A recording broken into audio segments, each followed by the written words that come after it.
E aí, aqui é o Nick e hoje eu vou falar sobre Dragon Ball GT, o legado do herói. Esse é um especial barra OVA de Dragon Ball GT e o único, digamos assim, filme, entre aspas, de Dragon Ball GT, né? Já que Dragon Ball Clássico e Dragon Ball Z possuem filmes, e o próprio Dragon Ball Super também tem dois filmes, né? E o Dragon Ball GT é o único que tem apenas esse OVA, esse especial, que se passa 100 anos depois do Dragon Ball GT. Eu já tinha visto esse especial quando eu era criança e creio que eu já devo ter revisto ele alguma outra vez, mas ele ainda estava bem fresco na minha memória, mas já fazia alguns anos desde a última vez que eu tinha visto ele. Procurando agora, né, dando uma pesquisada sobre esse especial para saber um pouco mais sobre ele. Ao contrário do que eu imaginava, que esse especial foi lançado depois do final de Dragon Ball GT, na verdade ele foi lançado entre os episódios 41 e 42. Ou seja, a galera no Japão primeiro viu esse especial e depois viu o Goku Jr. no final do Dragon Ball GT. E bom, sobre o que é a história, né, do legado do herói. O Goku Jr. tá vivendo com a Pan, que é a avó dele, e essa questão dele viver com a avó dele não é explicada no filme sobre o que aconteceu com os pais dele, né? No caso, os filhos da Pan. Mas, pelo menos um dos dois, né? Filho da Pan. Mas assim, no caso, é mencionado que o Goku Jr., que esse nome, né? O nome Goku, foi dado a ele pela Pan, né? Quando ele nasceu. O que pode indicar que a mãe dele tenha morrido no parto, né? E aí eu não sei qual seria a história do pai dele, mas se a Pan deu esse nome pra ele, creio eu, né, que a mãe dele deva ter morrido no parto, né? Porque eles não são, os pais do Goku Jr. não são mencionados aqui.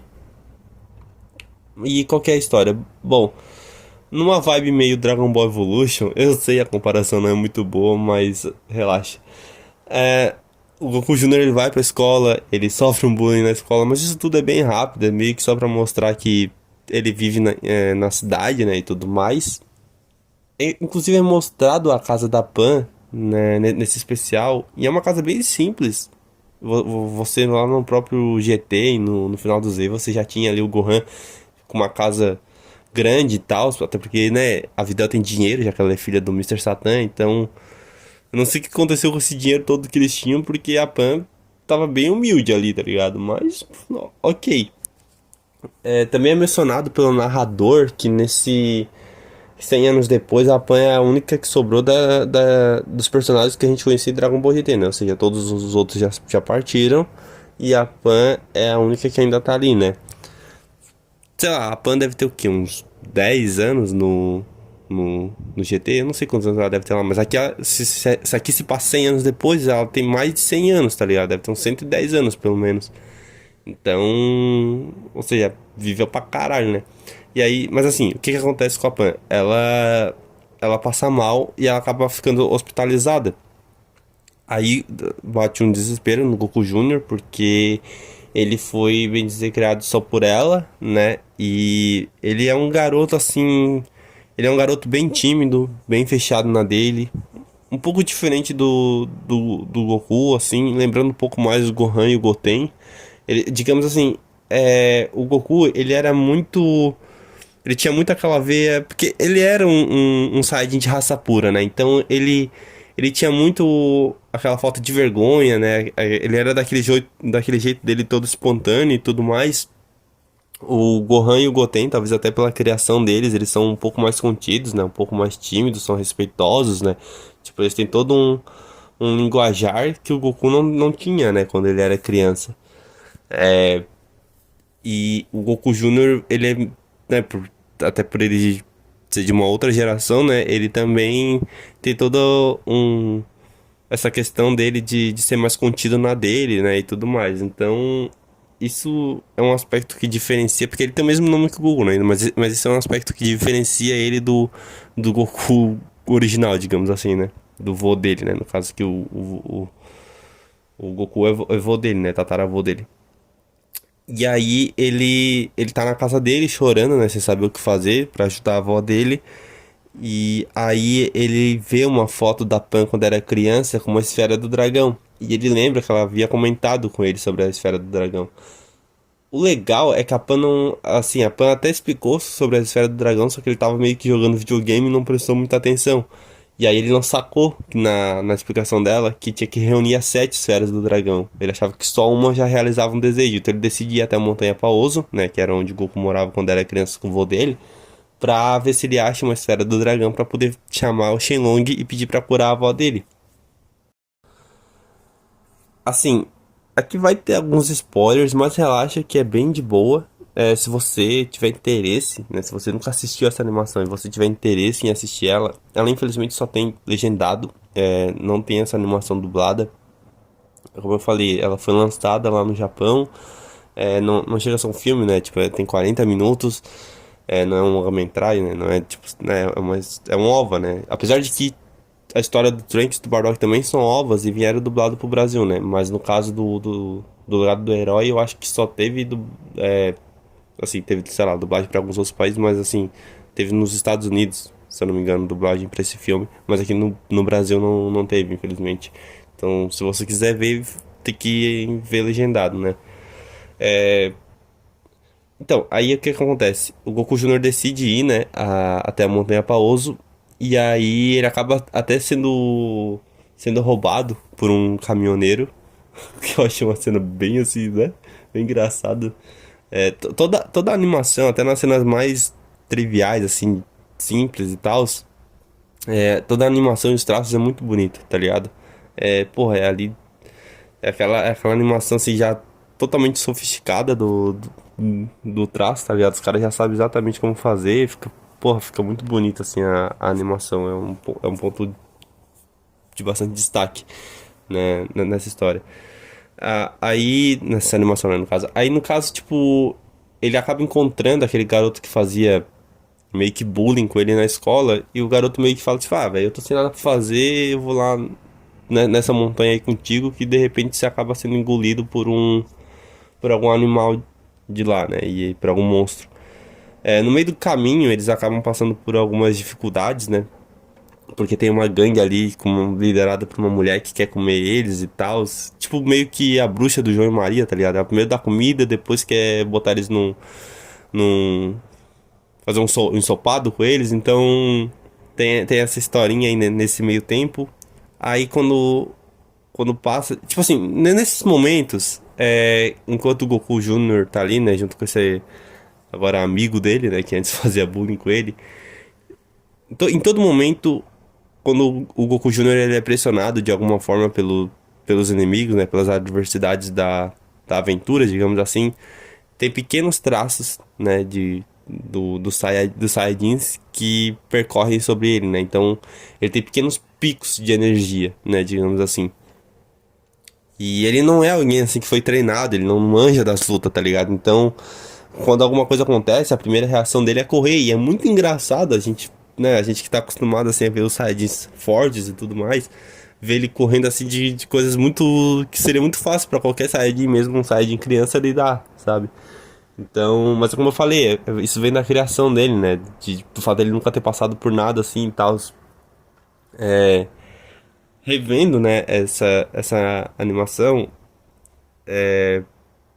como eu falei, eu achava que ela tinha sido lançada depois do final do Dragon Ball GT. Mas revendo ela agora, isso eu não tinha pensado, mas realmente, ela faz sentido ela passar antes do final do Dragon Ball GT, porque no Dragon Ball GT, quando o Goku Jr. vai enfrentar o Vegeta Jr., os dois se transformam em Super Saiyajin com facilidade, né? E nesse filme aqui, ele ainda não consegue se transformar em Super Saiyajin com facilidade. Então, assim, ele tem esses pequenos picos de energia, tá ligado? Num determinado momento, quando eles estão atravessando uma ponte, o Goku Jr. acaba caindo e não consegue subir de volta. O amigo que tava com ele tenta ajudar ele, só que a ponte acaba quebrando, né, rompendo, e esse amigo dele cai no abismo e ele meio que cai numa ponta assim do penhasco que consegue se salvar. Não me pergunte como esse amigo dele se salvou, né? Tipo, porque no final ele aparece vivo, mas beleza. Aí ele acaba tendo que continuar, né, o trajeto sozinho, né? enquanto ele continua nesse trajeto, o líder dessa gangue de pessoas ali, liderado por aquela mulher, que até então estava sendo liderado por aquela mulher doida lá, ele aparece e tenta machucar, né? Tenta pegar o Goku Júnior e pegar um amigo animal que tava ali com ele, aí a mãe dele aparece também e tal, então tem toda uma luta ali e o Goku Júnior acaba sendo muito pressionado, né? Porque ele tá com muito medo, só que ele tenta salvar o filhote, só que o filhote vai em socorro da mãe que tava sendo machucada, né? Pelo bendito lá que apareceu. Então, esse é o momento, ponto alto do OVA, que é quando o Goku Jr. finalmente se transforma num Super Saiyajin. Essa cena ela é bem legal, não tem nem o que falar, ela é muito bem animada, muito bem desenhada. Só que a única questão dela que fica é que depois que passa esse momento em que ele se transforma em Super Saiyajin e derrota esse inimigo, quando ele desmaia logo em seguida, e aí quando ele acorda, né, ele recupera a consciência, ele acha que foi a mãe do filhote que tinha derrotado o bicho, ele não sabe que foi ele. Então assim, como eu falei, o Goku Jr., ele não tinha tido nenhum treinamento até então. E creio eu que depois dessa aventura, até ali o final do Dragon Ball GT, ele deve ter sido treinado pela Pan pra poder participar lá do torneio, né? Só que nesse momento, quando ele se transforma em Super Saiyajin, como eu falei, ele não tinha nenhum treinamento. Ele luta bem pra caramba, ele consegue. Ele tem uma super velocidade, consegue fazer vários golpes certeiros no inimigo e derrotar ele muito fácil. Claro que não era um grande inimigo com Super Saiyajin, né? Mesmo uma criança. Mas a forma como ele luta é interessante de se reparar, porque mesmo se você pegar, sei lá, o Goten criança, tá ligado? Ele. Os golpes, a forma como os golpes são dados, tá ligado? Porque o Goten criança ele era muito forte, só que ele não era muito jeitoso. Se você lembrar dele na primeira luta dele com o Trunks lá no torneio, tá ligado? Ele quase não consegue controlar o Kamehameha que ele solta, sabe? Então tem essa questão aí. E esse lance dele meio que não se lembrar que se transformou em Super Saiyajin, que foi ele quem derrotou o inimigo, né? É como se tivesse baixado mesmo um espírito de Super Saiyajin nele pra poder passar por aquela adversidade. É claro que no cânone de Dragon Ball, né? Hoje em dia, o GT e esse filme incluído, né? Eles não são exatamente. Eles não são levados em conta como história oficial, né? Claro que o Dragon Ball Super tá caminhando pra época em que acontece o GT, então a gente ainda tem que saber o que o Akira vai fazer. Mas é interessante pensar que, por exemplo, como o Broly era um personagem que não era canônico e passou a ser canônico com a versão do Akira, outros personagens podem acontecer a mesma coisa, né? Claro que até chegar o Goku Jr. ou Vegeta Jr. vai demorar muito. Mas se essa questão da pessoa se transformar, né, e não se lembrar, porque isso acontecia com os Saiyajins quando eles se transformavam em Ozaru, né? Quando eles não tinham controle sobre a transformação de Ozaru, eles se transformavam, o Goku criança se transformava e não lembrava depois, né, do que tinha acontecido. Pode-se considerar essa comparação, né? Mas, sei lá, num pensamento mais louco assim na minha cabeça, porque como essa é uma história que se passa 100 anos no futuro, ela também tem uma vibe meio retrô, sabe? E uma das questões também é que o Goku Jr. ele usa uma faixa vermelha na cabeça que lembra, obviamente, na hora, com aquele cabelo, com aquela faixa, lembra o Bardock, tá ligado?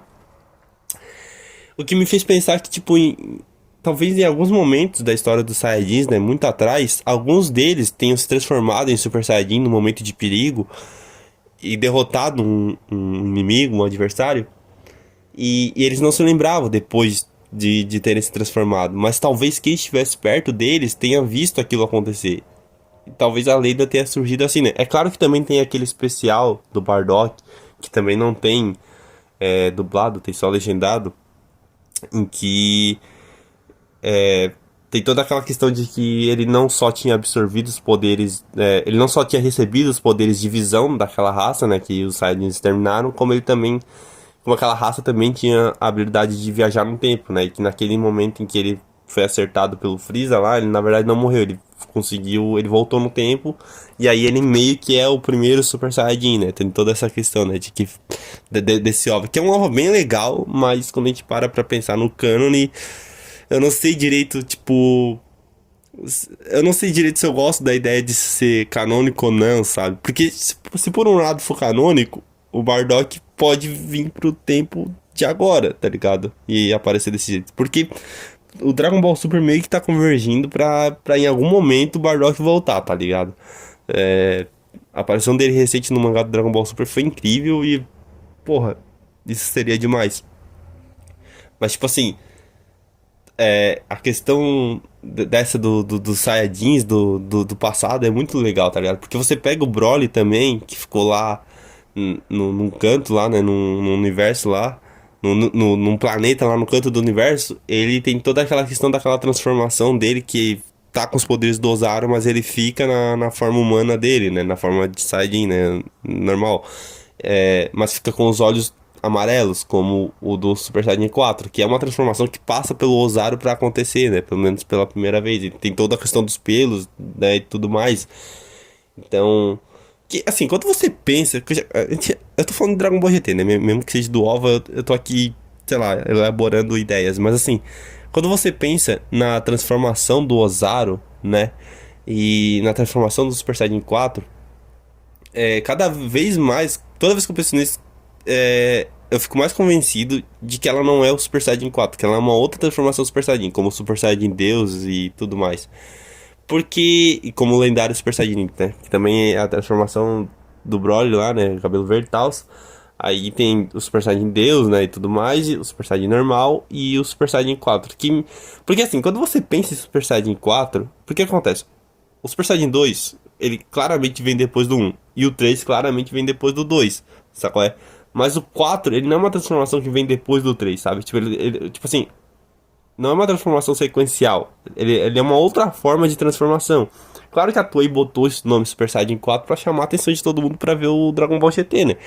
Mas essa é uma questão que toda vez quando eu penso, vai elaborando na minha cabeça. Mas é muito legal, cara, ficar pensando assim sobre como funciona, sabe? Cada transformação e tudo mais. E ver também, né, que nessa animação a Pan ela já é velhinha, né? Então, mesmo que ela com certeza em algum momento da vida dela conseguiu se transformar em um Super Saiyajin, mas que talvez ela simplesmente nunca tenha falado sobre o Super Saiyajin pro Goku Júnior. Então, ele meio que por ter essa carência de informações sobre as esferas, sobre a linhagem Saiyajin, ele meio que fica nesse limbo de achar que ele é só mais um humano comum e que ele tá sujeito a se machucar da mesma forma como os outros humanos, né? Então, tem esses pequenos momentos, né, da animação que mostra esse lado mais Saiyajin dele, né? Esse lado com mais força, digamos assim, né? Porque na animação eles ficam falando, né? Tipo, o Goku, quando o Goku aparece no final, fala pra ele, quando a Pan fala pra ele também que ele tem que ser mais corajoso. Quando o Goku, ele finalmente, né, depois de passar por tudo isso, né, o Goku Júnior, ele chega na Montanha Paoso, ele encontra a esfera lá na casa onde o Goku morava, que tá abandonada, né? Não sei o que caralho a esfera tava fazendo lá esse tempo todo, até porque no final do Dragon Ball GT a gente vê as esferas se fundindo com o Goku, mas como eu falei, né, GT é aquela bagunça, se a gente for tentar achar lógica em tudo que aparece no GT, a gente tá fudido. Mas beleza. Vamos supor que foi o Goku que botou a esfera lá, sei lá, tá ligado? Ele tenta fazer o pedido, né? Só que obviamente Shenlong não sai, porque só tinha uma esfera. E aí o Goku Jr., como um garoto mimado, começa a chorar, gritar e berrar. E aí o Goku aparece e explica, né? Que tem que ter as 7 esferas e tudo mais. E daquele jeito, daquele mesmo jeito que ele apareceu no final do GT, né? Como uma aparição mesmo. Ele aparece, a pessoa se distrai e já foi embora, tá ligado? Tava assistindo muito filme do Batman, o Goku, velho. Pra fazer esses sumiços assim. Essa interação entre os dois Goku ela é bem legal. Assim, todos os diálogos do filme são legais. Eu sei que o GT tem o anime, né? Dos episódios, né? Do GT, principalmente aquelas histórias que se passam no espaço, eles têm muito problema de diálogo, né? Que são muito. Não são tão interessantes, você não fica tão empolgado. O GT tem problemas, né? E tudo mais, mas essa é uma animação, cara. Primeiro, ela não é muito falada, o que eu acho uma pena, porque eu gosto dessa animação. E ela tem o nome Dragon Ball GT, né? Então, tipo assim, a galera provavelmente já fica com o nariz torto antes de assistir a animação. Mas eu acho que ela é uma animação que vale sim a pena ter um vídeo sobre, né? Eu acho que fazer um vídeo falando sobre essa animação é legal. Até pra saber quem é que viu, né? É, cara, eu acho que ela, assim, pra mim ela é indispensável pra quem é fã de Dragon Ball. Eu não consigo, assim. Cara, é que assim, geralmente animes, os filmes e ovas de qualquer outro anime, assim, eles não são muito importantes, não, sabe, não geram muita coisa. Mas, cara, você pega os filmes do Dragon Ball clássico, do Dragon Ball Z, esse OVA do GT, os filmes do Dragon Ball Super. Você pega até os especiais, né, de 10 anos, de 20 anos, todos eles, cara, tem alguma coisa pra acrescentar em Dragon Ball, tá ligado? Todos eles têm alguma coisa pra acrescentar, velho. Então, assim, se você é fã de Dragon Ball, tu assiste tudo porque é bom pra caralho, tá ligado? Mas se você, por alguma razão, ainda não assistiu o Legado do Herói, Dragon Ball GT, o Legado do Herói, cara, assiste. Eu recomendo, tá ligado? Não precisa criar grandes expectativas, mas é legal, tá ligado? Eu acho bem legal. E é uma coisa assim que, como eu falei, o Broly foi canonizado agora, né? O Goku Jr., provavelmente ele é canônico também, o personagem, né? Tipo, ele deve ser canônico. Mas isso eu acho que é algo que não tem que ter pressa pra explorar essa época de Dragon Ball. Pode deixar bem mais pra frente, tá ligado? O Super tá bom pra caralho agora. Se você não tá lendo mangá, leia, tá bom pra caralho, tá ligado? Então, assim, tem muita coisa legal acontecendo em Dragon Ball, né? Então, tem toda essa questão ali do Super Dragon Ball Heroes, né? Que traz aquele multiverso do Dragon Ball e tal. Eu sei que, né? Não, a gente não pode levar tão a sério assim, mas, tipo assim, como tem divergências entre o próprio A Batalha dos Deuses, o filme, e a saga no Dragon Ball Super, o Renascimento do Freeza, o filme, e a saga no Dragon Ball Super, e também essas diferenças que tem, por exemplo, no filme do super-herói e do e do e do mangá, né? Agora que tá adaptando o filme do super-herói, tem essas pequenas mudanças, né? Eu acho legal pensar que no mangá é um universo, no anime é outro, tá ligado? E que Dragon Ball existe sim esse multiverso. E que tudo bem, o GT é canônico em algum universo, sabe? E aí em outro universo é outra coisa, sabe? Tipo, eu acho legal isso e eu acho que isso meio que. Porque seria muito fácil, sabe? Pro Akira chegar e dizer, ah, não é nada canônico, eu vou fazer do meu jeito aqui, tá ligado? Seria muito fácil, mas eu acho que eu acho que o Akira ele tem um respeito por quem trabalhou no Dragon Ball GT, tá ligado? Mesmo que as ideias não sejam incríveis, eu acho que ele tem um respeito porque dedicou tempo, né, a fazer o anime. Que vê, cara, ele não precisava ter feito aquela cena no Dragon Ball Super, onde o Goku e o Vegeta aparecem com barba, tá ligado? Pra justificar o bigode do Vegeta no Dragon Ball GT, tá ligado? O que era algo até fácil de se pensar que os Saiyajins têm barba, porque já tinha aparecido o Rei Vegeta com barba. Mas você entende que isso é algo que os fãs ficou falando e tudo mais? Teve que trazer também mulher Super Saiyajin no Super, porque a Pan nunca tinha se transformado em Super Saiyajin, então tinha toda essa questão, mulheres podem se transformar em Super Saiyajin, sabe? Então, aos poucos, ele vai juntando, né, as histórias e as informações e tudo vai fazendo sentido no final. Eu acho isso muito admirável, sabe? Porque é muito fácil você não gostar de alguma coisa e você dizer, ah, isso aqui não importa, isso aqui não conta, tá ligado? Agora você ir contornando a situação, arrumando as fendas e deixando tudo certinho, sabe? Eu acho que isso é bem admirável, sabe? Claro que a obra dele, ele pode fazer o que ele quiser, mas isso é algo que eu tô falando, né? Tipo, eu fico pensando também pela galera que assistiu na época o Dragon Ball GT lá nos anos 90 no Japão, tá ligado? E aí, depois de 20 anos, o cara tá mostrando pro filho dele, e o filho dele fala, não, mas isso aí já não é mais canônico. O cara fala, porra, como assim não é mais canônico, moleque, tá ligado? Aí, porra, né? Tipo, é um bagulho que você assistiu, tá ligado? Mesmo que tenha problemas, o Dragon Ball GT, né, o anime que tem, sabe?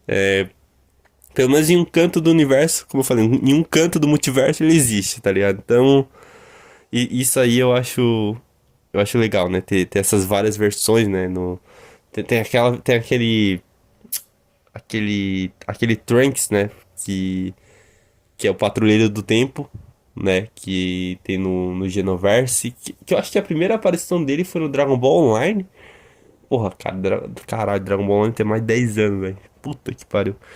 É, e ele aparece de novo no Xenoverse, né? Aparece no Dragon Ball Heroes. Então.